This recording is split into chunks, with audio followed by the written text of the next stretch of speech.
Meus colegas da Trans Brasil, de ar e na terra, estamos aqui reunidos numa ocasião especial. Desta vez, através da eletrônica, porque nos anos anteriores ainda eu tinha algum tempo para percorrer algumas das bases e ter um diálogo franco e objetivo com todos os nossos funcionários de qualquer categoria, desde o posto mais humilde até os mais importantes. Hoje estamos aqui outra vez, agora reunidos com vocês, para interpretar mais um problema de uma crise na aviação brasileira e procurar diagnosticar a situação e fazer uma análise profunda com buscas a soluções para a Trans Brasil, como no passado já ocorreu. Ao longo dos nossos 36 anos, nós tivemos aproximadamente, eu não cheguei a contar quantas, mas no mínimo umas 10 crises severas e talvez umas outras tantas crises menores. Nós sempre vencemos. Vencemos apesar das intrigas, apesar de todas as forças contrárias à nossa existência. A ponto de eu achar hoje que a Trans Brasil passou a ser um estado de espírito para nós todos. Ano que vem eu vou completar 50 anos da primeira aviação como piloto. E nesses 50 anos que eu passei a conviver numa cabine de comando, eu jamais perdi a fé na aviação comercial brasileira.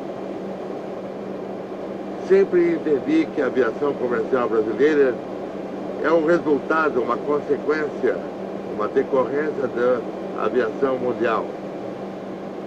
Mas dentro da aviação brasileira, eu sempre acreditei que havia espaço para empresas sinceras e dedicadas como a Trans Brasil.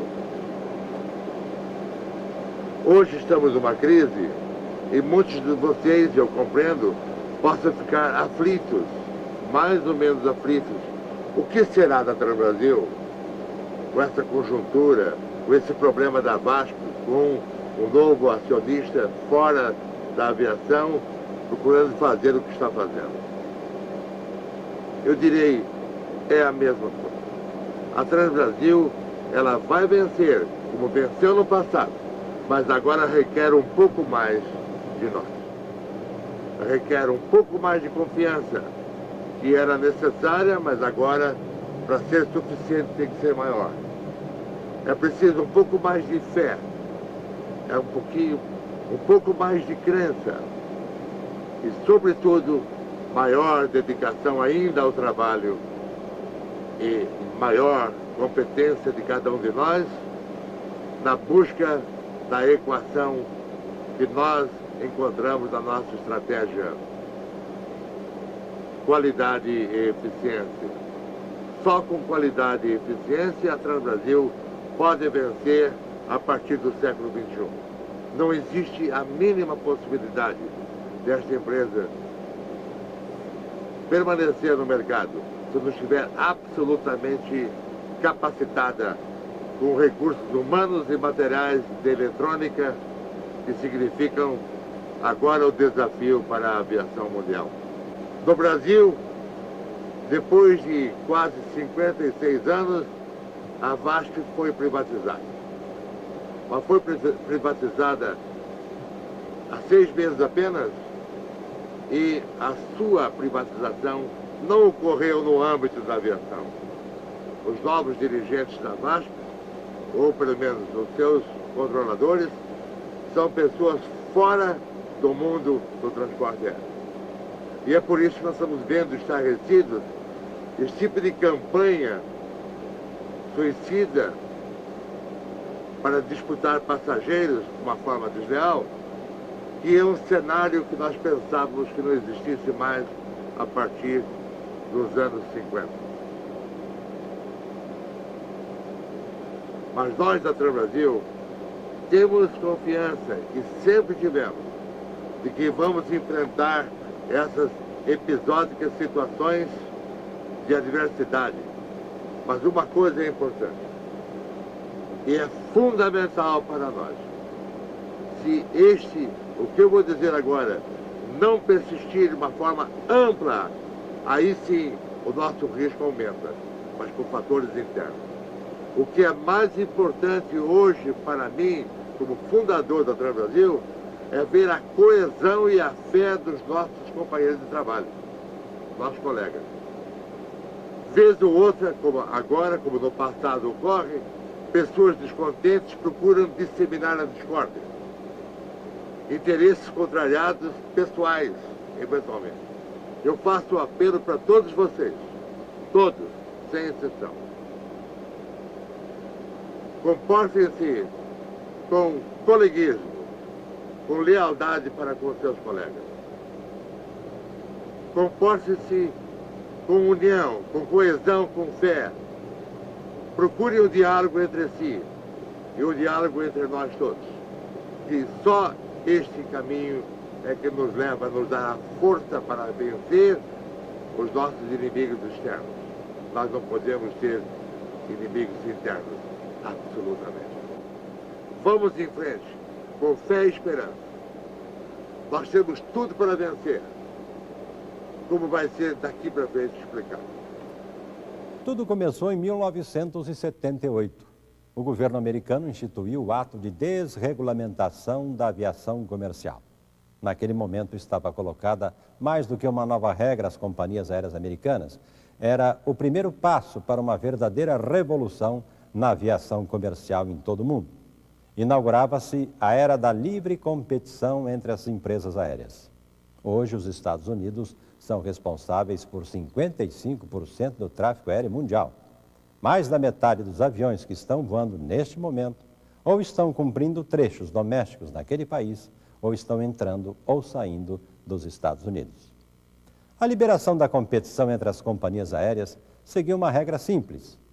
Cada empresa estava livre para escolher para onde voar, na frequência que desejasse, utilizando o equipamento de sua escolha e, o mais importante, cobrando o que quisesse. Repetindo, cobrando o que quisesse. O resultado imediato da liberação foi o crescimento das frotas e o surgimento de novas empresas. Em 1978, existiam 32 empresas operando comercialmente nos Estados Unidos, ligando sem escalas mais de 24 mil cidades.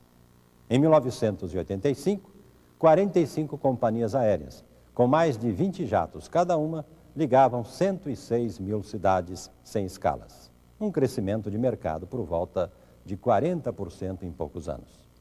Mas não demorou também para as primeiras nuvens negras surgirem nos céus abertos dos Estados Unidos.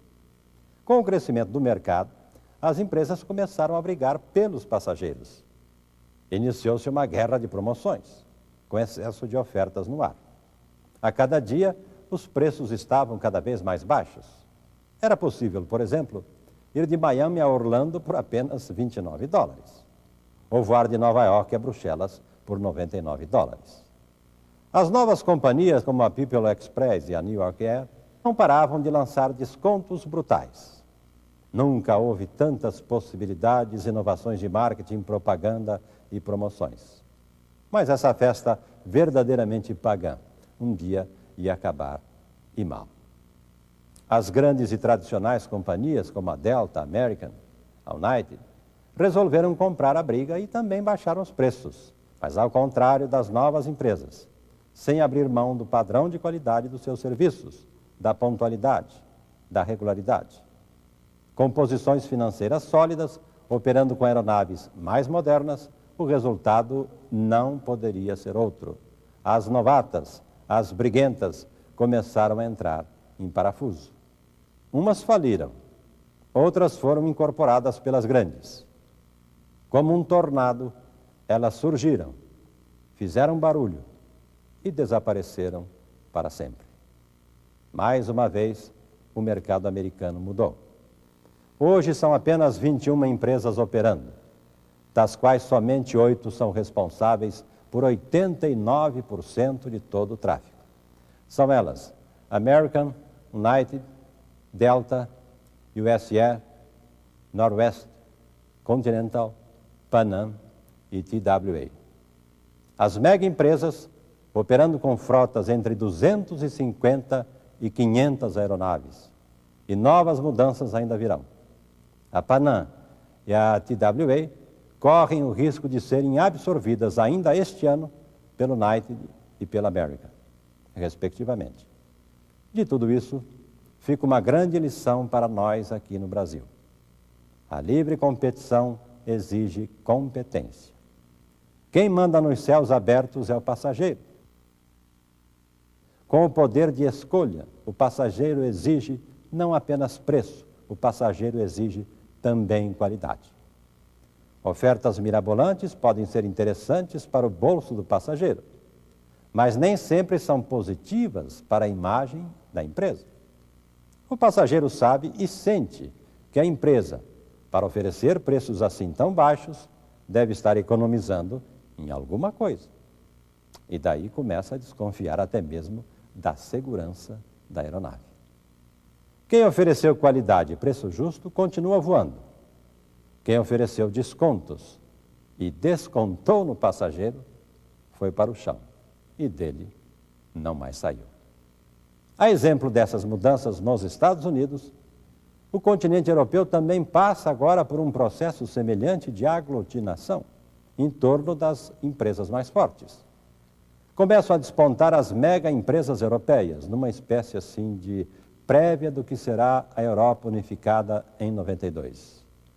Hoje, é possível na Europa, por exemplo, decolar de uma pequena cidade do interior da Suécia, voar até Copenhague, de lá até Los Angeles, finalmente prosseguir por uma cidade com não mais de 10 mil habitantes, com um assento marcado em todos os trechos, boarding pass na mão, sem preocupação com a bagagem. Fato que só é possível graças à informatização do transporte aéreo, que é uma tendência universal e irreversível. Para se ter uma ideia da importância da informatização, Robert Grandal, que é o presidente da maior empresa aérea do mundo, American Airlines, define a situação da seguinte maneira, abrindo aspas: existem 2 tipos de empresas aéreas, as que possuem sistema de reservas computadorizado e as que não possuem tal sistema. E completa ele: as primeiras são águias que voam alto, as segundas são patos que já morreram e não foram avisados. 1991 é o ano da maior crise de toda a história da aviação.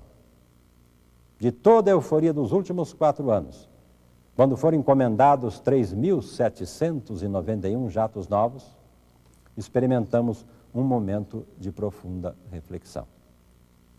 A crise no Golfo aumentou as incertezas, diminuiu sobremaneira a quantidade de passageiros. Com a disparada do preço do querosene de aviação e a recessão no mercado americano, o radar começa a apontar uma grande tempestade aí na frente. A British Airways já demitiu 4.600 funcionários. A US Air mandou embora 3.600. A Air Canada, a Pan Am, TWA, Canadian, KLM segue o mesmo caminho das demissões. Há cancelamento ou atraso na entrega de aviões. Empresas de leasing disputam clientes assim no tapa. Então, 1991 é decisivo no mundo inteiro, inclusive ou principalmente aqui no Brasil. 13 anos depois da desregulamentação americana, o governo brasileiro, ainda relutante, ensaia passos ainda desajeitados nessa mesma direção. Ventos de mudanças começam a soprar no Planalto. Aos poucos, vamos apalpando a livre competição, o fim dos cartéis, o fim dos cartórios. Enfim, a economia de mercado está no ar. Os reflexos na aviação são imediatos, estão em pleno processo. A TAM passa a operar com jatos em rotas antes exclusivas das grandes empresas. A VASP vem aí, agora privatizada. A Portaria 88, que limitava a participação da Varig Cruzeiro no mercado doméstico em até 40%, a portaria já está cancelada. A TNT Sava e a Itapemirim Cargo dão início às suas operações. A Air Brasil, da Líder, começa a operar voos entre São Paulo, Rio, Belo Horizonte. E, finalmente, cai o monopólio das rotas internacionais. Depois de 29 anos de exclusividade da Varig, a Transbrasil começa a voar regularmente para Miami e Orlando. Na esteira desta conquista, vem também a VASP com sua rota internacional para Buenos Aires. Num mercado assim com tantas mudanças, é preciso estar realmente atento, sempre atento. As oportunidades estão aí, para quem souber aproveitá-las. E a Transbrasil tem todas as chances de fazer isso. É o que nós vamos ver aqui e agora. Desde que voltou às mãos do seu fundador, a Transbrasil está voando alto. A intervenção, como todos sabemos, foi um grande equívoco. Sofreu intervenção justamente a companhia aérea, que apresentava os melhores resultados. Para se ter uma ideia, nos últimos anos, as empresas comerciais do Brasil acumularam uma dívida de 3 bilhões de dólares em bloco. Desse montante, a Transbrasil é responsável por apenas 6% do total devido, enquanto sua participação no mercado, somando-se às rotas domésticas e internacionais, a participação é de 12%. No ano passado, no mercado doméstico, só a Transbrasil apresentou crescimento real, passando de 20% para 23% de participação, ou 23% do bolo. Fomos também a companhia aérea mais eficiente na utilização de aeronaves, custo por assento quilômetro e outros indicadores. Somado a tudo isso, existe um outro fator determinante de nossas idas e vindas. A Transbrasil é a única empresa aérea nacional que depende apenas do talento e da dedicação dos seus funcionários, a única. Porque a VASP, até alguns meses atrás, na condição de estatal, recorria aos cofres públicos para sanar suas finanças. E a Varig, com monopólio de linhas internacionais, tinha uma segura captação de moedas fortes, mesmo com as tarifas congeladas por 15 meses aqui dentro, como aconteceu no Plano Cruzado. Ninguém congelou as tarifas lá fora. Naquele momento, a Transbrasil teve 100% de sua receita congelada. A Varig apenas 30%. Mesmo assim, a Transbrasil, será que está em crise? Sim, claro, está em crise, como toda a aviação comercial brasileira. Ela está se ajustando aos novos tempos. Como reflexo do que acontece no mundo inteiro, ela está preocupada em superar as suas dificuldades e o mais rapidamente possível.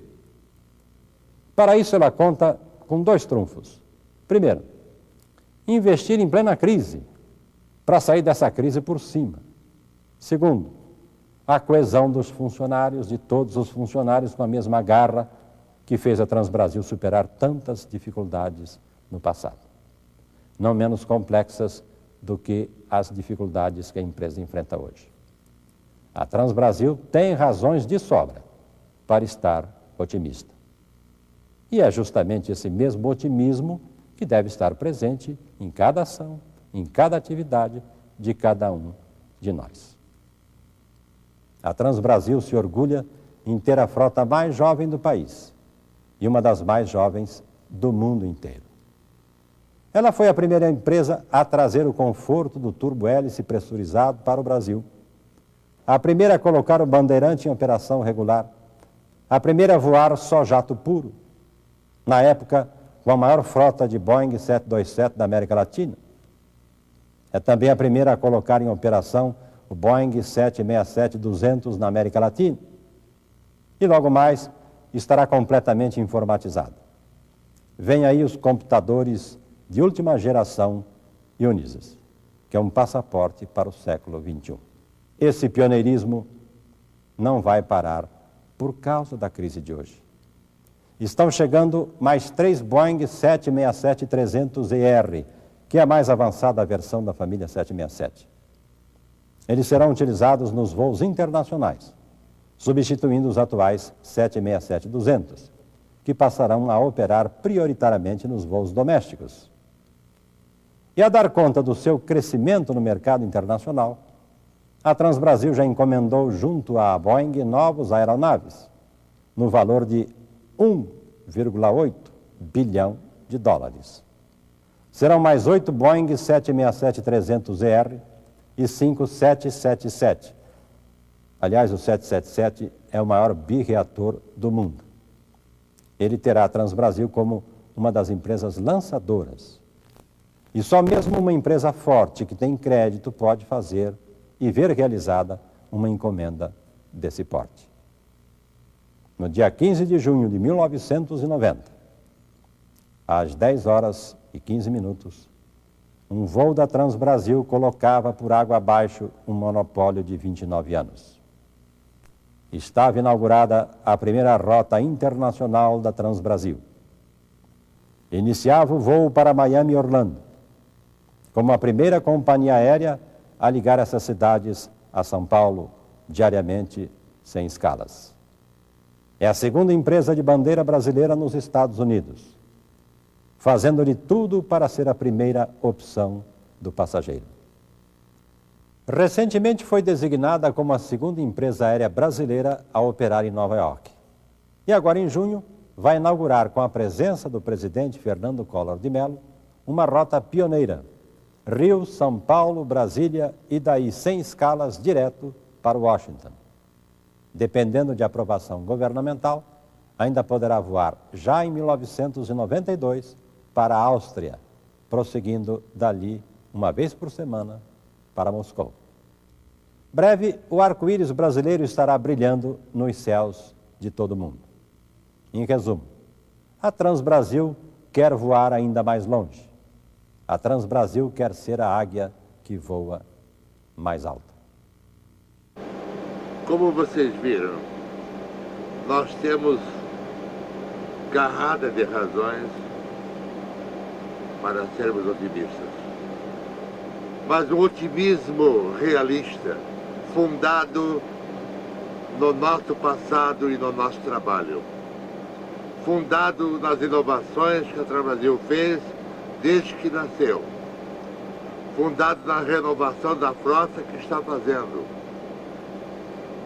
Esse otimismo fundamentado em toda a sua reorganização em curso, na conquista das linhas internacionais, na contratação de aviões que vão atravessar o século XXI. Todo esse otimismo, entretanto, depende, de todos nós, de nossa união, do nosso esforço e da nossa dedicação. Eu estou voando há 50 anos, meus colegas, e não perdi a fé no voo, na esperança de dias melhores para a própria Transbrasil. O que nós precisamos internamente é dessa coesão que eu falei. Nós precisamos conversar mais entre nós. Precisamos de maior diálogo, como já dissemos em várias ocasiões. A Transbrasil sempre venceu as suas dificuldades e os desafios de existência e de sobrevivência, porque sempre contou com a dedicação e o esforço dos seus funcionários. Eu costumo dizer que do capital da Transbrasil, o que mais desponta é o capital humano, são os seus funcionários. Sabemos que as dificuldades de hoje se repetirão amanhã. Voemos para a frente, todos nós. A voz de comando é esta: toquemos para a frente, para o alto, com fé e esperança. Todos unidos e coesos, vamos vencer mais uma vez. Voa, Brasil! Voa, Transbrasil!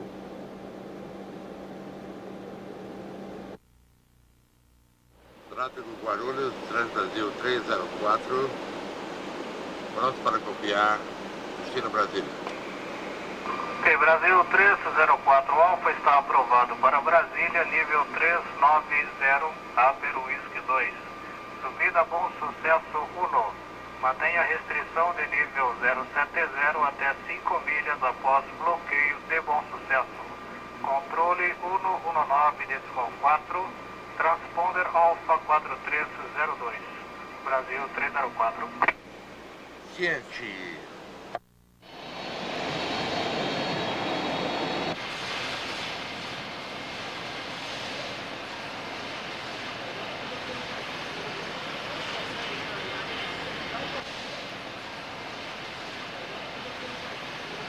Ok, Brasil 304, livre decolar, vento de 100 graus com 109, Brasil 304.